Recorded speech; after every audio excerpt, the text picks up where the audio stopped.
نہ تیرا خدا کوئی اور ہے، نہ میرا خدا کوئی اور ہے، یہ جو قسمتیں ہیں جدا جدا، یہ معاملہ کوئی اور ہے۔ بسم اللہ الرحمن الرحیم۔ پروگرام سچ تو یہ ہے کہ ساتھ حاضر خدمت ہیں۔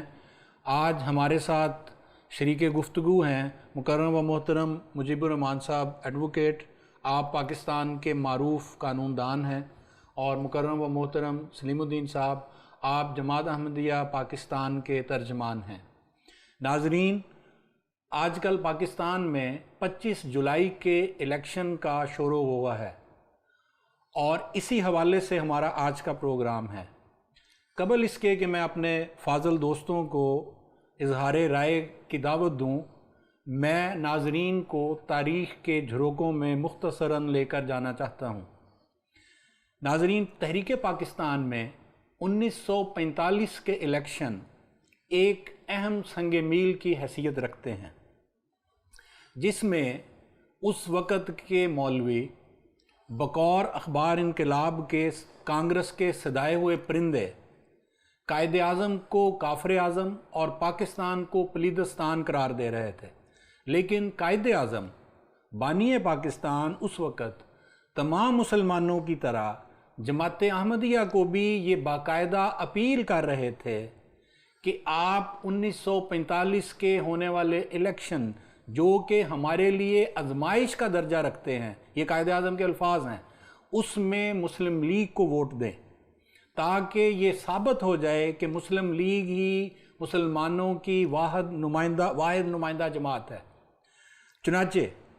اس وقت اللہ کے فضل سے احمدیوں نے قائد اعظم کے کہنے پر جو ہے وہ ووٹ دیے، اور قائد اعظم نے اس وقت اپنا خاص نمائندے کے طور پہ سردار شوکت حیات خان صاحب کو قادیان حضرت مرزا بشیر الدین محمود احمد صاحب امام جماعت احمدیہ کے پاس بھی بھیجا، جس کی تفصیل تاریخ میں محفوظ ہے، اس میں جانے کا یہ وقت نہیں۔ اب 1945 میں قائد اعظم بانی پاکستان جماعت احمدیہ سے یہ اپیل کر رہے تھے کہ آپ مسلم لیگ کو ووٹ دیں، لیکن 1984 کے بعد جتنے بھی الیکشن آئے، اس میں ہمیں آج کل کے مولوی زبان حال سے یہ کہہ رہے ہیں کہ درست ہے کہ آپ نے قائد اعظم کے کہنے پر ووٹ بھی دیے، پاکستان بن بھی گیا، لیکن نہ ہم نے اس وقت قائد اعظم کو مانا اور نہ اب مانیں گے، بلکہ پاکستان کے اس وقت کے ٹھیکیدار ہم ہیں۔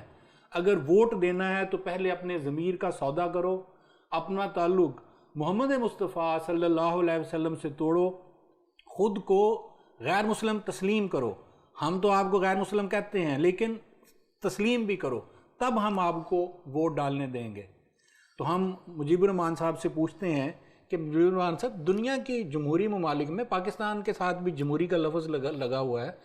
الیکشن کا کیا معیار ہوتا ہے یا کیا طریقہ کار ہوتا ہے، اور پاکستان میں یہ سب کچھ کیا ہو رہا ہے؟ دنیا بھر میں جہاں جہاں بھی جمہوری نظام ہے، یا کوئی نیم جمہوری یا غیر جمہوری بھی ہیں، ووٹ کا حق جو ہے وہ شہری کا حق ہے۔ شہریت کا مذہب کے ساتھ کوئی تعلق نہیں ہے۔ جسے کہتے ہیں کہ شہریت جو ہے ناقابل تقسیم ہے، شہری ہے، اس کا اس کے ایمان سے یا اس کے اعتقاد سے کوئی تعلق نہیں ہے۔ ووٹ دینا ہر شہری کا حق ہے۔ چنانچہ کانسٹیٹیوشن میں بھی جہاں پر رائٹ آف ووٹ کا ذکر ہے، ووٹ دینے کا ذکر ہے، وہاں پر دو ہی شرائط رکھی ہیں: پاکستان کا شہری ہو اور 18 سال اس کی عمر ہو۔ یہ دو شرطیں ووٹ کے لیے ہیں، اور کوئی شرط ووٹ کے لیے مذہب سے متعلق یا کسی اور بھی تعلق سے نہیں ہے۔ کسی سیاسی پارٹی سے ہو، کسی سیاسی پارٹی سے نہ ہو، جس قسم کے بھی اس کے سیاسی نظریات ہوں، پاکستان کا شہری ہو، 18 سال عمر ہو، وہ ووٹ دینے کا حقدار ہے۔ یہ ووٹ کا حق ساری دنیا میں اسی طرح سے ہوتا ہے، پاکستان میں بھی قانوناً ایسا ہی ہے، عملاً ایسا ہو یا نہ ہو یہ اور بات ہے۔ سلیم الدین صاحب، پھر ہم احمدی جو ہیں وہ کیوں ووٹ نہیں دیتے، اس کے بارے میں ذرا ہمیں دیکھیے، پہلی بات تو یہ ہے کہ جس طرح آپ نے انٹرو میں فرمایا کہ احمدی ووٹ دینے کو ایک قومی فریضہ سمجھتے ہوئے یہ امانت کا حق ادا کرتے رہے ہیں، اور 1945 میں بھی کیا، اس کے بعد بھی قیام پاکستان کے بعد بھی الیکشنز ہوتے رہے، ان میں حصہ لیتے رہے، اور جب تک شہریت کی بنیاد پر ووٹ کا حق ہر شہری کو دیا جاتا رہا، اس وقت تک احمدی بھی اس عمل کا حصہ رہے اور بڑے ایکٹیولی رہے۔ 2002 تک، 1977 سے لے کے 2002 تک کا جو زمانہ ہے، اس میں پاکستان میں جداگانہ طرز انتخاب رہا۔ ضیاء صاحب نے آ کے تو جداگانہ رکھا، اور اس میں اقلیتوں کی علیحدہ سیٹ کی، اور پھر احمدیوں کو علیحدہ سے ان سیٹوں پہ انتخاب میں حصہ لینے کا کہا جاتا رہا۔ اور 2002 میں جنرل پرویز مشرف صاحب جب آئے تو انہوں نے یہ اعلان کیا کہ اب جوائنٹ الیکٹریٹ ہوگا، مشترکہ طرز انتخاب ہوگا، مخلوط طرز انتخاب۔ تقسیم در تقسیم ہے، اس کو ہم ختم کریں گے۔ جی، وہ تقسیم ہے کہ یہ اقلیتوں کی سیٹیں ہوں گی، ان پہ اقلیتیں صرف ان کو ووٹ پورے پاکستان سے، کیونکہ وہ ایک بہت زیادہ اس وقت فرقہ واریت کا مسئلہ تھا، تو وہ انہوں نے یہ ختم کر کے تو ایک مخلوط طرز انتخاب رائج کیا۔ لیکن تھوڑے ہی عرصے کے بعد مولویوں کے پریشر پہ، اور بلکہ ایک سیرت کانفرنس ہوئی جس میں ایک مولوی صاحب کھڑے ہو گئے تھے اور انہوں نے کہا کہ یہ جو آپ نے، مشرف صاحب موجود تھے اس میں؟ جی، وہی پریزائڈ میں؟ ہاں اسی میں، اچھا جی، اسی میں وہ کھڑے ہو کے انہوں نے یہ بات کی، اور بعد میں پھر ایک قانون میں تبدیلی کہہ لیں، مولویوں نے پریشر ڈالا، تو وہ 2002 میں باقی سارے ملک میں مخلوط طرز انتخاب، باقی سب کے لیے، صرف احمدیوں کے لیے انہوں نے قانون ایک رائج کیا جس کو 7B اور 7C کلاز کہتے ہیں، جو انہوں نے الیکشن ایکٹ 2002 میں ڈالا، اور غالباً پہلے صدارتی اپنا ایک آرڈر، ایگزیکٹو آرڈر ڈالا، اور اس میں یہ کہا گیا کہ باقی تو طرز انتخاب مخلوط رہے گا، لیکن احمدیوں کی جو سچویشن ہے وہ سیم رہے گی جو پہلے تھی۔ اچھا، یعنی کرسچنز بھی اس میں شامل رہیں گے، ہندو بھی، باقی جتنے بھی پاکستان میں سو کالڈ مطلب جو بھی، اس کے نتیجے کے طور پہ دو کام ہوئے اس کے بعد۔ ایک تو یہ کہ جب بھی آپ نے اپنا ووٹ بنوانا ہے، آپ جانتے ہیں کہ ایک الیکٹورل رول بنتا ہے، لسٹیں بنتی ہیں، بطور ووٹر ایک شہری اپنے آپ کو رجسٹر کراتا ہے، اس کے لیے ایک فارم ہے، اس میں باقاعدہ وہ اپنے جو اس کے پرٹیکولرز ہیں وہ اندراج کرائیں، تو اس میں مذہب کا خانہ ڈال دیا گیا، وہ پہلے بھی تھا اب بھی ڈال دیا، ساتھ وہی حلفیہ بیان نمبر 2 جو ضیاء صاحب نے شروع کیا تھا وہ بھی ڈال دیا۔ اب آپ کو جس طرح مجیب صاحب نے فرمایا کہ ووٹ کا حق جو کانسٹیٹیوشن آف پاکستان ہے اس میں 2 ہی شرائط ہیں، یا وہ پاکستانی شہری ہو اور 18 سال سے زیادہ عمر ہو، لیکن یہاں اور شرائط بھی آ گئی، اور وہ یہ کہ آپ کو مذہب ڈکلیئر کرنا پڑتا ہے، اور اس میں پھر وہ اس وجہ سے ہم حصہ نہیں لیتے رہے، اور الگ لسٹیں کہتے ہیں جی۔ دوسرا پھر انہوں نے یہ کام کیا کہ ساتھ ہی لسٹ علیحدہ سے کرنی شروع کر دی، اور اب جب کہ انہوں نے ووٹر فارم عملاً ایک اب اس کی ضرورت نہیں رہی، کیونکہ الیکشن کمیشن نے 2013 میں بھی اب بھی نادرا سے تمام 18 سال سے زائد کے عمر کے لوگوں کا ڈیٹا اٹھا کے تو اس کو ووٹر لسٹوں میں کنورٹ کر دیا، تو ووٹر لسٹیں اب اس سے بن گئی ہیں، ہمارے بھی ووٹ بنے ہوئے، لیکن ساتھ ہی یہ کیا کہ 2 لسٹیں بنائیں۔ یہ بڑی انٹرسٹنگ بات ہے، اور بڑا جو بنیادی انسانی حقوق ہیں ان کی کس قدر خلاف ورزی ہے کہ ایک لسٹ آپ نے جنرل لسٹ بنائی، اس کے اندر مسلمان بھی ہیں، کانسٹیٹیوشنلی مسلمان، ہاں جی، کانسٹیٹیوشنلی، ہاں جی، وہ مسلمان وہ بھی شامل، ہندو، عیسائی، سکھ سارے اس میں شامل، اور ایک لسٹ علیحدہ سے بنائی جس میں احمدی ہیں صرف، اور اس کے اوپر لکھا قادیانی مرد یا قادیانی خواتین۔ تو یہ ایک انتہائی امتیاز برتتے ہوئے انہوں نے یہ کام کیا۔ تو اس بنیاد پہ کہ جب اگر ایک احمدی اپنے آپ کو ان شرائط کی موجودگی میں کہ وہ ووٹ کا وہ ایز اے ووٹر الیکشن میں حصہ لے، تو اس کو تو اپنا تعلق کہاں صلی اللہ علیہ وسلم سے ختم کرنا پڑتا ہے۔ تو یہ ایک ایمان کا معاملہ ہے، ایک ایمانی غیرت کا سوال ہے کہ کیا ہم لینا چاہتے ہیں حصہ، ہم سمجھتے ہیں کہ یہ قومی فریضہ ہے، ہم اس کو قائد اعظم نے ہم سے اپیل کی، ہم کرتے رہے، تاریخ کا حصہ ہے یہ، اور ہم بڑا پازیٹیولی حصہ لیتے رہے، اور ہمارا بڑا اس میں ایک رول ہے، اور تاریخ بہت زیادہ وہ جی. لیکن اب ہمیں عملاً باہر رکھا جا رہا ہے. ان کو یہ اس بات کا علم ہے کہ احمدی کبھی اپنے ایمان کا اور ایمانی غیرت کا سودا نہیں کرے گا ایک ووٹ کے لیے. تو ہم اس لیے حصہ نہیں لیتے کہ ہمیں آپ ووٹ اس شرط پہ آپ حصہ لینے دے رہے ہیں کہ ہم حضور صلی اللہ علیہ وسلم سے قطع تعلقی کا اعلان کریں. باقی ساروں کی لسٹیں ایک ہوں، اور احمدیوں سے اتنے خوفزدہ ہیں کہ وہ اگر کٹھی لسٹیں بن گئی اور یہ پروسیس میں آ گئے تو بہرحال جو مولویوں کا ایک طریقہ کار ہے، وہ واردات ہے، وہ نہیں پڑے گی. جیسے یہ انسانی حقوق کی بنیادی کی نظر یہ شدید خلاف ورزی نہیں ہے یہ کہ کس طرح ایک آپ ایک جو ہے وہ ان کو لوگوں کو کچھ کو بالکل الگ کر رہے ہیں. اور انسانی حقوق کی خلاف ورزی ہے، بڑی واضح خلاف ورزی ہے. ایک ہر انسان کا بنیادی حق ہے کہ وہ اپنا جو مذہب چاہے رکھے، اور مذہب کا کوئی تعلق رائٹ آف ووٹ سے نہیں ہے. تو اس لیے بنیادی حقوق کی تو بڑی واضح خلاف ورزی ہے، اور یہ ہو رہی ہے پاکستان میں. اور اسی وجہ سے، اس خلاف ورزی کی وجہ سے ہی احمدی جو ہیں اس کو بھرپور طریقے سے اس کی مذمت کرتے ہیں، اور اس کو تسلیم نہیں کرتے اپنے لیے کہ ہم اپنے رائٹ آف ووٹ کو جو ہے اپنے ایمان کے ساتھ مشروط کر دیں. سلیم صاحب، یہ جو ہے وہ اس کے بارے میں رابطہ کیا جاتا ہے؟ دیکھیں، یہ ہم پہلے بھی اور اب بھی ہر سطح پہ ہم اپنی آواز کو پہنچانے کی کوشش کرتے ہیں. ہم الیکشن کمیشن تک گئے، کئی میٹنگز ہماری چیف الیکشن کمشنر تک سے ہوئیں، جو پچھلے تھے ان سے بھی ہماری اکٹھی میٹنگز بھی ہوئیں مجیب صاحب کے ساتھ، اور اس کے بعد جو موجودہ چیف الیکشن کمشنر ہیں ان سے بھی ہماری کئی میٹنگز ہوئیں. لیکن جیسا کہ آپ جانتے ہیں کہ گزشتہ سال ایک انہوں نے الیکشن ریفارم بل لے کے آئے 2017، اور اس میں جو وہ ایک تماشا لگا رہا اور وہ سارا کچھ. تو اس کے بعد اب الیکشن کمیشن بھی جو ہے وہ اوائڈ کرتا ہے. ابھی ہم نے ان کو الیکشن اناؤنس ہونے کے بعد ہم نے ان کو ایک ریکویسٹ ڈالی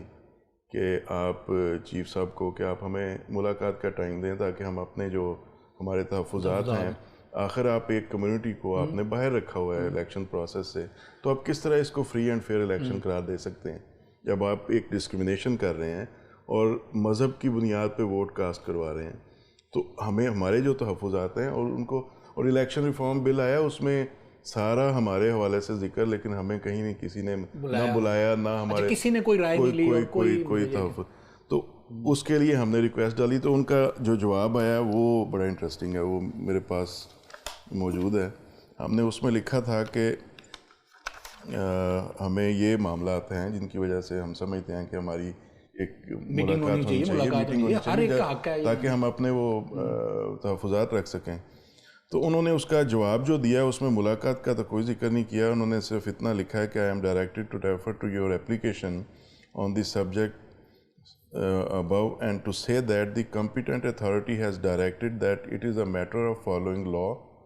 which cannot be changed by the commission. انہوں نے یہ کہہ کے اپنی جان چھڑا لی کہ یہ تو اب قانون بن گیا ہے، اور قانون بننے کے بعد اب ہم اپنی لسٹیں تو آپ کی علیحدہ ہی بنائیں گے. تو اس لیے جب ہم نے یہ کرنا ہی نہیں ہے تو آپ سے ملاقات کیا فائدہ. عملاً یہ وہ کہہ رہے ہیں. تو میں ٹائم تو نہیں دیا، لیکن یہ جواب دے کے انہوں نے ہمیں، اس کا مطلب یہ ہے کہ جو الیکشن کروانے والا ادارہ ہے وہ بھی بے بس ہے. جب وہ الیکشن ریفارم بل آیا اس میں بھی ساری پارلیمنٹ اس کے آگے بے بس ہو گئی، اور وہ اور اس کے بعد پھر وہ جو کچھ ہوا، یہ جو سارا ایک دھرنا اور وہ سارا، حالانکہ وہ 7 اور یہ الیکشن اسی وجہ سے اس نام پہ لڑا جا رہا ہے، اندازہ لگائیں کہ ختم نبوت. حالانکہ اگر وہ آپ ایون وہ جو جیسا اگر وہ آئین کی وہ شکیں اگر دیکھیں تو 7B اور C شکیں ہیں، ان میں تو سمپل ایک یہ چیز ہے کہ یہ احمدیوں کی لسٹیں جو ایگزیمپٹ کیا گیا، احمدیوں کو ٹوٹلی الگ کیا گیا کہ جی وہ الگ ہوں گے. اس کی تھا اگر تو اس میں ختم نبوت کا بیچ میں کہاں سے یہ چیز آ گئی کہ جی یہ کوئی خدا نہ خواستہ. 7B اور 7C میں پھر آگے حلف نامے دیے ہوئے ہیں، اس کی وجہ سے ختم نبوت کا ذکر آ گیا، ورنہ ختم نبوت کا کیا تعلق ہے الیکشن سے؟ اور یہ اس میں ہم میڈیا میں بھی تو دیا کرتے تھے. ہم ہر دفعہ جب ہماری یہ جو بات پہلے ہم جو ادارے ہیں متعلقہ ان تک پہنچاتے ہیں، وہ جب نہیں اس کو تسلیم کرتے اور ہمارا اسی طرح امتیاز برتتے ہوئے ہمیں الگ رکھا جاتا ہے مین اسٹریم سے، تو پھر ہم اس کو اناؤنسمنٹ کرتے ہیں کہ ہم ان شرائط کی وجہ سے اور اس وجہ سے کہ ہم حضور صلی اللہ علیہ وسلم سے قطع تعلقی نہیں کر سکتے اس ووٹ کے لیے، تو پھر ہم ایک ایڈ بنا کے اس کو اخبارات کو بھجواتے ہیں. پہلے کچھ سالوں میں یہ ایڈ دنیا میں سارا طریقہ کار ہے کہ وہ لوگ اپنا اظہار کرتے ہیں اپنا ایک، تو وہ ہم اور ہمارا رائٹ ہے کہ ہم وہ اخبارات کو ایڈ کے باقاعدہ پیسے دے کے ان کو جو بھی ان کا بل ہو. حالانکہ ہم اس طرح کے الفاظ بھی نہیں استعمال کرتے. مجھے یاد ہے یہ مدارس کے بارے میں ایک دفعہ ہوا کہ اسمبلی اس پہ بنائے گی ان کا ریگولرائز کرنے کے لیے، تو مولانا فضل الرحمان کا بیان آیا تھا کہ اگر مدارس کو چھیڑا گیا تو ہم ان کو اٹھا کے جو ہے وہ بحر عرب میں پھینک دیں گے. ہاں جی، وہ سارے جائز ہیں. ہاں، تو ہمارا تو صرف اتنا سا ایڈ ہوتا ہے کہ ہم کیوں الیکشن میں حصہ نہیں لے رہے. پہلے جب علیحدہ سیٹیں تھیں اس وقت ہم ساتھ یہ دیتے تھے کہ اگر کوئی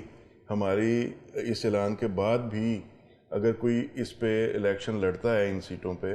جو مخصوص کی گئی ہیں ہمارے لیے، تو وہ جماعت احمدیہ کا نمائندہ نہیں کہلا سکے گا. تو اس کے بعد جب یہ نکل گیا، جوائنٹ الیکٹڈ ہو گیا، ہماری فہرستیں علیحدہ کر دیں، تو ہم یہ ایڈ دیتے ہیں کہ ہم ان وجوہات کی بنا پہ ہمارا قطع تعلقی کا اعلان ہے. تو اس کو پہلے 93 میں 97 میں دیتے رہے ہم کسی حد تک اخبارات میں، لیکن کچھ سالوں سے وہ پھر انہوں نے وہ مولوی جو ہیں وہ ان کو بھی نہیں چھوڑتے. وہ اس لیے اب اس سے اندازہ لگایا نا کہ ان کا کتنا پریشر ان پہ بڑھ گیا کہ اب اخبارات، ایون انگلش اخبارات جو بڑے سمجھے جاتے ہیں، ڈان ہے، دوسرے اخبار ہیں، یہ بھی اس کو شائع نہیں کرتے. اور ہم انہیں باقاعدہ یہ درخواست کرتے ہیں کہ آپ شائع کریں، اس کا جو بل ہے وہ ہم سے لیں، جس طرح عام دنیا میں اخبارات میں اشتہار دینے کا طریقہ ہے. لیکن وہ اس کو، بلکہ اس پہ BBC نے ایک آرٹیکل بھی لکھا تھا اور اس کی ہیڈنگ تھی کہ احمدیوں کے اشتہار قیمتاً بھی نہیں. یعنی وہ کہتے ہیں کہ جی یہ ہم نے آپ کی اظہار رائے بھی نہیں کرنے دینا آپ کو. نہیں سر، اظہار رائے کی حد تک قانون کیا کہتا ہے؟ نہیں جی، اظہار رائے تو ہر ایک کا حق ہے، لیکن یہ جو ہے کہ جی اشتہار شائع نہیں کرنا، بات یہ ہے کہ اخباروں کا یا میڈیا کا تو یہ فرض ہے کہ وہ خود صورتحال کے اوپر اپنا تبصرہ بھی کرے، اس کا تجزیہ بھی کرے اور صورتحال کو عوام کے سامنے رکھے. کجا یہ کہ وہ اپنا فرض ادا نہیں کرتے جب اس فرض کی ادائیگی کے لیے ایک معین شکل میں اشتہاروں کو دیا جاتا ہے کہ آپ پیسے لے لو، اس کو شائع کرو، تو وہ اس کو بھی کرنے کو تیار نہیں. بلکہ ایک آدھ دفعہ تو میرا خیال ہے ایسا بھی ہوا کہ پیسے بھی لے لیا اور اشتہار بھی شائع نہیں کیا، اور بعد میں کہا جی ہم سے آپ اپنے پیسے واپس لے لیں. کچھ اس طرح کی باتیں بھی ہوئی ہیں. بالکل ایسے یہ 2-3 دفعہ ہوا ہے پاکستان کی تاریخ میں. ایک تو یہ الیکشن کے بارے میں ہوا. ایک دفعہ جب اسپین میں حضور نے مسجد افتتاح کیا تو اس وقت ہم نے اخباروں کو اشتہار دیا تھا کہ 700 سال کے بعد اسپین میں پہلی دفعہ مسجد، تو اس اشتہار کو بھی اخباروں کو مجھے یاد ہے کہ ہم نے راول پنڈی میں شاید 43,000 روپیز پے کیے اس اشتہار کے لیے، اور اس کے بعد وہ زمانے، لیکن انہوں نے وہ اشتہار شائع کرنے سے بعد میں انکار کر دیا. ناظرین، بنیادی حقوق کی اگر خلاف ورزی ہو، کیونکہ دنیا میں جمہوریت کی بنیاد پر جو ووٹنگ ہوتی ہے یا جمہوری اقدار کے لیے جو ہوتی ہے وہ شہریت کی بنیاد پر صرف ہوتی ہے، اور اس میں مذہب کا کوئی تعلق نہیں ہوتا، نہ ہی انفورس کیا جاتا ہے کسی کو کہ ہم کوئی کسی کو جو مرضی سمجھے، یہ اس کی آزادی ہے. لیکن یہ کسی کو دنیا میں مجبور نہیں کیا جا سکتا کہ جو ہم تمہیں سمجھتے ہیں تم بھی اپنے آپ کو وہی سمجھو. پاکستان میں جو ظلم کی طرف بات بڑھتی چلی جا رہی ہے وہ یہ ہے کہ وہ ہمیں یہ کہتے ہیں کہ جو ہم تمہیں سمجھتے ہیں تم بھی اپنے آپ کو وہ سمجھو. اور جماعت احمدیہ کو مین سٹریم سے الگ کرنے کی کوشش یہ کوئی نئی نہیں ہے. سمجھا، یہ 1945 کے الیکشن میں بھی یہ کوشش کی گئی، اور قائد اعظم کے اوپر جو تھا وہ مولویوں نے دباؤ ڈالا، اور بعد میں قائد اعظم نے جب انکار کیا اور وہ تحریک پیش نہیں ہونے دی تو اس کو سب سے زیادہ اچھالنے والے حیرت انگیز طور پہ کون سے اخبار تھے؟ آریہ گزٹ اور ہندوؤں کے کانگریس کے سارے اخبارات. وہ اس چیز کو چھال رہے تھے کہ جی قائد اعظم نے جو ہے وہ مذہب کا ان کو کیا پتا، اور انہوں نے ایک نان مسلم کو جو ہے وہ مسلم لیگ کا رکن بنا لیا. چنانچہ آج دیکھیں کہ آج بھی وہی ایک ایپیسوڈ کانگریس کی نمائندگی یہی مولوی کر رہے تھے، اور اسی کو اخبار انقلاب نے صدائے ہوئے پرندے قرار دیا تھا. چنانچہ یہی آج اسی کا ایک ایپیسوڈ آگے جاری ہے. ناظرین، ہم پاکستان کے اللہ کے فضل سے وفادار ہیں. ہمارے بزرگوں کے، ہمارے خلفاء کے قربانیوں سے، ان کی رہنمائی سے پاکستان معرض وجود میں آیا. ہم پاکستان کے نہ صرف تحریک پاکستان میں شامل تھے، بلکہ بقائے پاکستان کے لیے اور استحکام پاکستان کے لیے بھی ہم میں سے ہر احمدی جو ہے وہ اپنے سر دھڑ کی بازی لگانے کو اللہ کے فضل سے تیار ہے، لگاتے ہیں. قیام پاکستان کے بعد ہمارے جتنے خلفاء سب نے پاکستان کے لیے دعائیں کی ہیں، اور ہمارے موجودہ امام حضرت مرزا مسرور احمد صاحب خلیفۃ المسیح الخامس ایدہ اللہ تعالی بنصر العزیز بھی ہمیشہ پاکستان کے لیے دعاؤں کی تحریک جو ہے وہ مختلف وقت میں کرتے رہتے ہیں. اس لیے پاکستان سے ہمیں بہرحال پیار ہے، اور کاش کہ یہ جو ڈسکریمنیشن ہے، یہ جو ایک امتیازی سلوک احمدیوں سے روا رکھا جاتا، یہ اس کو ختم کریں اور کوشش کریں کہ پاکستان میں جو جمہوریت ہے وہ صحیح معنوں میں رائج ہو. تو انشاءاللہ پاکستان ترقی کرے گا، اور احمدی جو ہے وہ اس کے لیے دعا گو ہیں، اور ہم سب احمدیوں کو پاکستان کے لیے دعا کرنی چاہیے. یہ ناظرین ہمارا آج کا پروگرام تھا. ہم اب آپ سے اجازت چاہیں گے. میں اپنے شرکائے جو گفتگو تھے، مکرم مجیب الرحمان صاحب ایڈوکیٹ اور مکرم سلیم الدین صاحب، ان کا شکر گزار ہوں کہ آپ تشریف لائے. اللہ حافظ و ناصر.